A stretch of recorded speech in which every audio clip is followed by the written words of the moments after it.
नमस्कार मु मिजाली स्वागत करुच्ची मिजाली हेल्थ हब को। आज आम कथा न्यूबॉर्न बेबी केयर विषय। बेबी जन्मर प्रथम 30 दिन को न्यूबॉर्न पीरियड कह जाए।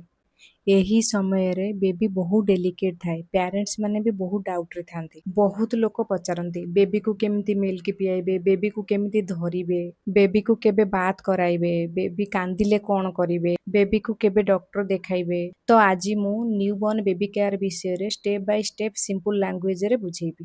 नंबर 1 बेबी जन्म पर फास्ट केयर। बेबी जन्म पर सबुठू इम्पोर्टाट होची बेबी को वार्म रखिबा। न्यूबॉर्न बेबी रो बॉडी टेम्परेचर जल्दी कम हो जाए तो सॉफ्ट क्लॉथ रे रैप करिबा। माँ रो बॉडी सहित स्किन टू स्किन कांटेक्ट करिबा। स्किन टू स्किन कांटेक्ट रे बेबी काम हो जाए आउ ब्रेस्ट फीडिंग स्टार्ट करिबा इजी हो जाए। एही समय रे माँ रो ब्रेस्ट रु फास्ट मिल्क आसीताए जहाँ को कोलेस्ट्रम कहा जाए। एही मिल्क बहुत इंपोर्टेंट। यह बेबी रो इम्यूनिटी बढ़ाए, इन्फेक्शन रु प्रोटेक्ट करे, बेबी रो स्टोमक पेन भी कम करे। तो कोलेस्ट्रम केबे भी फिंगिबेनी। Number 2 best feeding importance. Newborn baby पाई बेस्ट फूड हेउची माँ रो क्षीर। बेबी जन्म होबार 1 घंटा भितर ही ब्रेस्ट फीडिंग स्टार्ट करांतु। ब्रेस्ट फीडिंग करिबा द्वारा बेबी को कंप्लीट न्यूट्रिशन मिले। बेबी रो डाइजेशन बेटर होता है। बेबी रो इन्फेक्शन रिस्क भी कम थाए। माँ आउ बेबी रो बॉन्डिंग भी स्ट्रांग हुए। बेबी को प्राय 2 रु 3 घंटा थरे मिल्क खुआइबा दरकार। किछि साइन अछि जहाँ देखिले आपण बुझी पारिबे कि बेबी को भोक लागुच। बेबी माउथ को मूव करिबा, हैंड को सक करिबा, कांदिबा। करेक्ट ब्रेस्ट फीडिंग पोजीशन भी बहुत इंपोर्टेंट। जदि पोजीशन ठीक नाइ माँ को पेन हेइ पारे आउ बेबी को मिल्क ठीक भाबरे मिलिबनी। नंबर 3 बेबी को केमिति धरिबे। बहुत पेरेंट्स न्यूबॉर्न बेबी को धरिबा को डरंती कारण बेबी बहुत स्मॉल थाए। बेबी को धरिबा समय रे सबुठू इंपोर्टेंट हेउची हेड नेक सपोर्ट। माने कर एटा होची गोटे बेबी, एटा होची बेबी रो हेड आउ एटा होची नेक। आपनकर हाथटा ए पर्सन रे रहइबो मिडिल रे, हेड आउ नेक रो मिडिल रे एम्ति दी पट को जेमति सपोर्ट मिलुथिबो।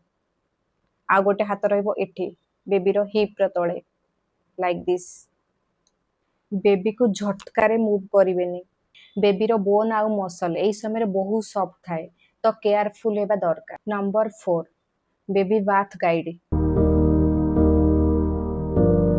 न्यूबॉर्न बेबी को प्रथम किछि दिन फुल गाधेबा दरकार नाही। फास्ट वीक आपण स्पंज बाथ करि परिबे। बाथ समय रे पानी हल्का गरम हेबा दरकार। सोप बहुत कम यूज करंतु कारण न्यूबॉर्न बेबी रो स्किन बहुत सेंसिटिव थाए। Number 5 umbilical cord care. Baby जन्म पर नाभल रे अम्बिलिकल कॉर्ड स्टम्प थाए। यह प्राय तो 7 रु 14 दिन भितर ऑटोमेटिकली सुखिकी फॉल हो जाए। Important tips cord area clean आउ ड्राई रखंतु। डाइपर पिंधेला बेले कॉर्ड को कवर करिवेनी।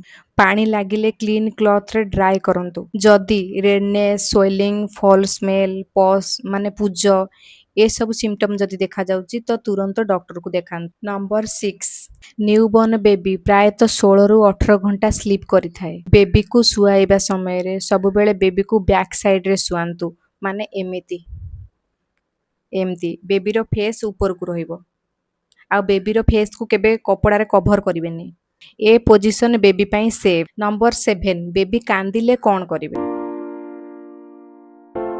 न्यूबॉर्न बेबी कांदिबा नॉर्मल। बेबी कांदिबार कॉमन रीजन हेउची hunger, wet diaper, gas pain माने कोलिक पेन, स्लीप। केबे केबे सिंपली बेबी को मार कोल को नेले भी कांद बंद हुई। Number 8 baby massage. Light coconut oil massage newborn baby पे बहुत बेनिफिशियल होता है जहाँ द्वारा बेबी रो ब्लड सर्कुलेशन इंप्रूव होता है। बेबी रिलैक्स होता है, स्लीप भी बेटर होता है। मने रखंतु मसाज समय रे बहुत प्रेशर देबे। Number 9 diaper care. Diaper wet हेले तुरंत चेंज करंतु। डाइपर रैश अवॉइड करिया पई स्किन को क्लीन रखंतु। नंबर 10 केबे डॉक्टर को देखेबे। बेबी क्षीर खाऊ नाही, fever, breathing difficult, yellow skin, excessive vomiting ए सब क्षेत्र रे तुरंत डॉक्टर को देखांतु। न्यूबॉर्न बेबी केयर प्रथमे डिफिकल्ट लागि पारे किंतु नॉलेज थिले इजी हेई थाए। बेबी को लव ହାଇଜିନ୍ ଆଉ ପ୍ରପର୍ ଫିଡ଼ିଂ ଦେବା ସବୁଠୁ ଇମ୍ପୋର୍ଟାଣ୍ଟ। ଯଦି ଭିଡ଼ିଓଟି ଆପଣମାନଙ୍କୁ ଭଲ ଲାଗିଥାଏ ତାହେଲେ ଲାଇକ୍ କରନ୍ତୁ, ସେୟାର କରନ୍ତୁ ଆଉ ସବସ୍କ୍ରାଇବ୍ କରନ୍ତୁ ମିଜାଲି ହେଲ୍ଥ ହବ୍।